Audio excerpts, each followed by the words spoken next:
Assalamualaikum warahmatullahi wabarakatuh. Selamat pagi teman-teman, gimana kabarnya? Pasti baik ya. Perkenalkan, nama saya Vicky Dwi Santoso dengan NIM 4112319024, Prodi Statistika Terapan dan Komputasi, jurusan Matematika FMIPA UNES. Di sini saya akan menjelaskan tentang kelebihan dan kekurangan software statistik R dan JASP. Yang pertama adalah R. R adalah bahasa pemrograman dan lingkungan perangkat lunak bebas untuk komputasi statistik dan grafik yang didukung oleh R Foundation for Statistical Computing. Bahasa R banyak digunakan di kalangan ahli statistik dan penambang data untuk mengembangkan perangkat lunak statistik dan analisis data. Sedangkan RStudio adalah lingkungan pengembangan terintegrasi untuk R, bahasa pemrograman untuk komputasi statistik dan grafik. Ini tersedia dalam dua format. RStudio Desktop adalah aplikasi desktop biasa, sementara RStudio Server berjalan pada server jarak jauh dan memungkinkan mengakses RStudio menggunakan browser web. R adalah suatu kesatuan software yang terintegrasi dengan beberapa fasilitas untuk manipulasi, perhitungan, dan penampilan grafik yang handal. Selanjutnya, kelebihan dari R. Satu, kelebihan dari R adalah yang pertama, efektif dalam pengelolaan data dan fasilitas penyimpanan. Ukuran file yang disimpan jauh lebih kecil dibanding software lainnya. Yang kedua, R lengkap dalam operator perhitungan array. Yang ketiga, R lengkap dan terdiri dari koleksi tools statistik yang terintegrasi untuk analisis data. Di antaranya mulai statistik deskriptif, fungsi probabilitas, berbagai macam uji statistik, hingga time series. Yang keempat, tampilan grafik di R yang menarik dan fleksibel ataupun customized. Yang kelima, R dapat dikembangkan sesuai keperluan dan kebutuhan dan sifatnya yang terbuka. Setiap orang dapat menambahkan fitur-fitur tambahan dalam bentuk paket ke dalam software R. Yang selanjutnya, ini adalah kekurangan dari R. Yang pertama, R memiliki fungsi yang menyesatkan atau nama parameter seperti data sama dengan sort, if. Kekurangan yang kedua, terlalu banyak komen. Yang ketiga, output yang tidak standar. Yang keempat, pengendalian variabel yang tidak rapi. Yang kelima, kemungkinan besar terjadi loop. Yang keenam, fungsi-fungsinya berjalan berdasarkan prosedur. Yang ketujuh, cara untuk penamaan dan menggantikan nama variabel sangat rumit, tidak memiliki kemampuan untuk menganalisa multivariabel. Yang kesembilan, memiliki kemampuan yang rendah untuk memilih himpunan variabel. Yang ke-10, terlalu banyak kompleksitas. Ya, yang selanjutnya adalah JASP. Jeffrey's Amazing Statistics Program atau JASP muncul sebagai alternatif aplikasi statistik gratis dan open source tentunya untuk pengganti SPSS. Dengan analisis Bayesian yang kuat sebagai fitur intinya, ini memiliki antarmuka yang ramah pengguna. Hasil dianotasi dengan teks deskriptif untuk memudahkan analisis. JASP, singkatan dari Jeffrey's Amazing Statistics Program, merupakan software analisis statistik gratis atau open source yang dibuat oleh Department of Psychological Methods, University of Amsterdam, Belanda. Penamaan software ini untuk menghormati perintis analisis Bayesian, yaitu Sir Harold Jeffreys. JASP sendiri dapat diunduh secara gratis di https://jasp-stats.org/download/. Lalu memasang pada komputer Anda yang bersistem operasi Windows, Mac OS maupun Linux. JASP sendiri dapat menggantikan program komputer untuk analisis statistik atau dan juga psikometri berbayar yang biasa kita gunakan seperti SPSS. Selanjutnya, kelebihan dari JASP. Dalam artikelnya yang berjudul Mengenal JASP, program analisis statistik gratis yang mumpuni, yang ditulis oleh Aris Yulianto, program studi psikologi Universitas Pembangunan Jaya, dia menulis kelebihan dari JASP. Yang pertama, free, friendly, and flexible adalah slogan yang ditampilkan pertama kali ketika program JASP dijalankan. free karena bersifat open source, di mana kita dapat secara gratis mengunduh dan memasang pada lebih dari satu komputer milik Anda tanpa perlu khawatir lisensi ataupun batas waktu penggunaan. Dengan pengoperasiannya yang cukup mudah, JISP layak disebut friendly. Anda yang terbiasa dengan SPSS pasti tidak akan mengalami kesulitan dalam mengoperasikan JISP. Fleksibel merupakan klaim bahwa analisis statistik yang standar tersedia di JISP dengan pendekatan klasikal atau disebut juga frekuentis maupun Bayesian.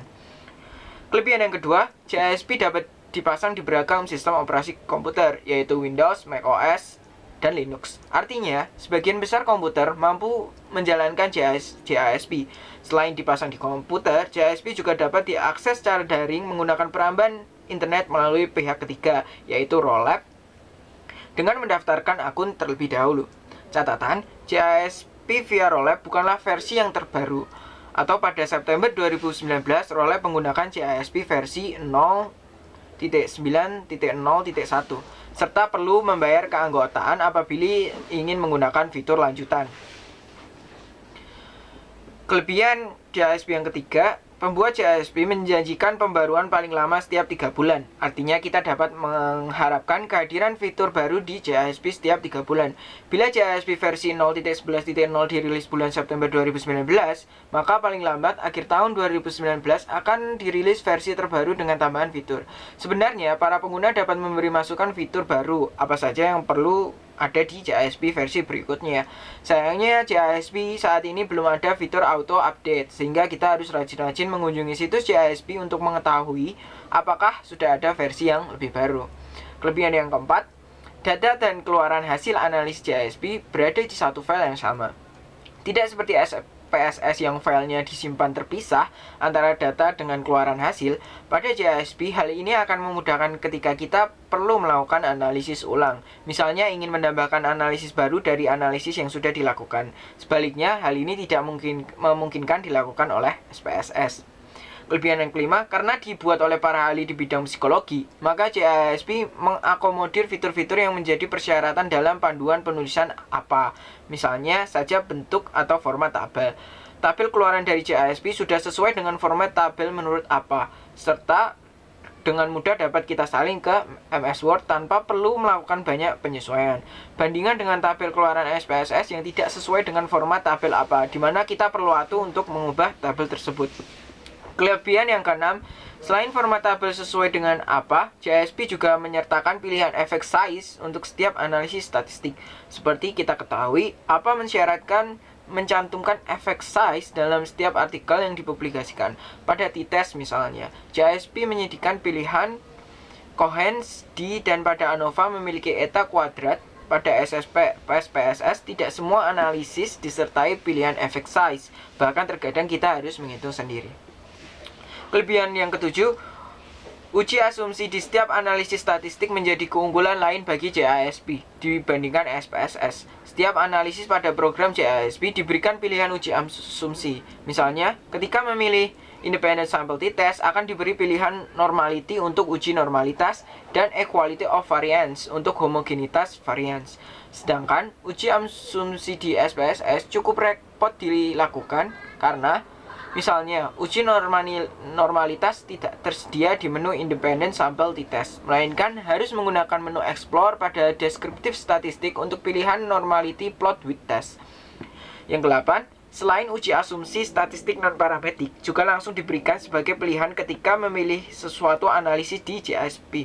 Misalnya, pilihan analisis non-parametrik Kruskal-Wallis test. Ketika memilih ANOVA di JISP, di mana Kruskal-Wallis merupakan padanan ANOVA untuk statistik non-parametrik, hal ini tidak terjadi di SPSS, karena kita harus menggunakan menu non-parametrik test, lalu memilih salah satu di antara banyak pilihan yang diberikan. Pada praktiknya, ini selalu menyulitkan, karena tidak jarang salah memilih. Yang kesembilan, cukup banyak fitur analisis di JISP yang kesemuanya tidak tersedia dalam satu software statistik. JISP menyediakan fitur analisis faktor EFA dan CFA, SEM, SNA atau Social Network Analysis, Meta Analysis, serta Machine Learning modul yang baru muncul di versi 0.11.0 SPSS.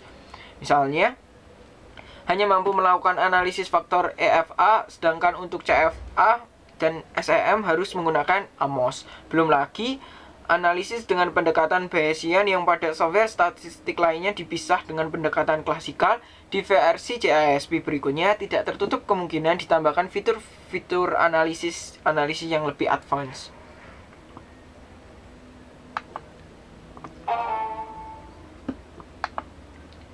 Terus kelebihan dari JASP yang ke-10, pada JASP, hasil analisis langsung ditampilkan ketika kita memilih satu atau beberapa variabel yang hendak dianalisis. Begitu juga ketika variabel dikembalikan.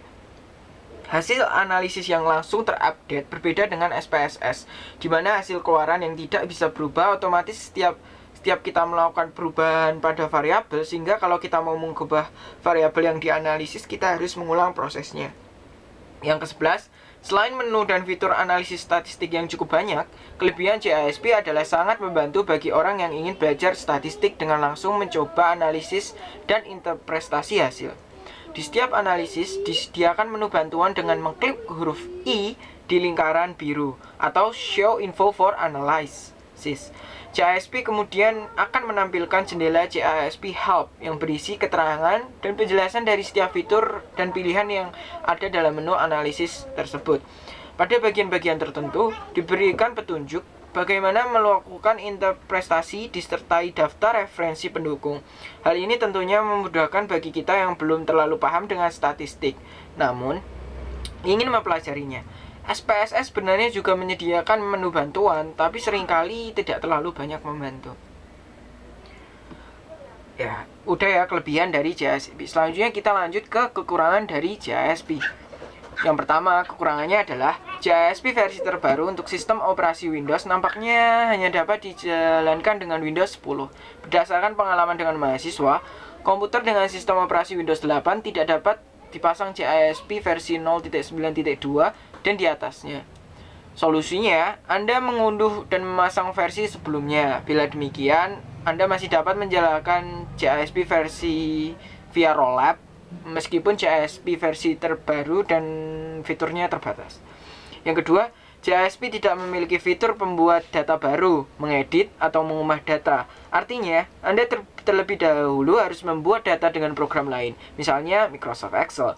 Data tersebut dibuka dengan JASP. Data tersebut haruslah sudah siap dianalisis, karena di JASP Anda tidak dapat menambah maupun menghapus data. JASP sendiri tidak memiliki fasilitas import file, dan hanya dapat membaca file berekstensi SAF atau file dari SPSS, TXT, file text, CSV, separated value, dan ODS Open Office Spreadsheet. File JASP sendiri disimpan dengan ekstensi JASP. Biasanya penulis membuat data di Microsoft Excel, lalu menyimpannya save as type dengan ekstensi CSV.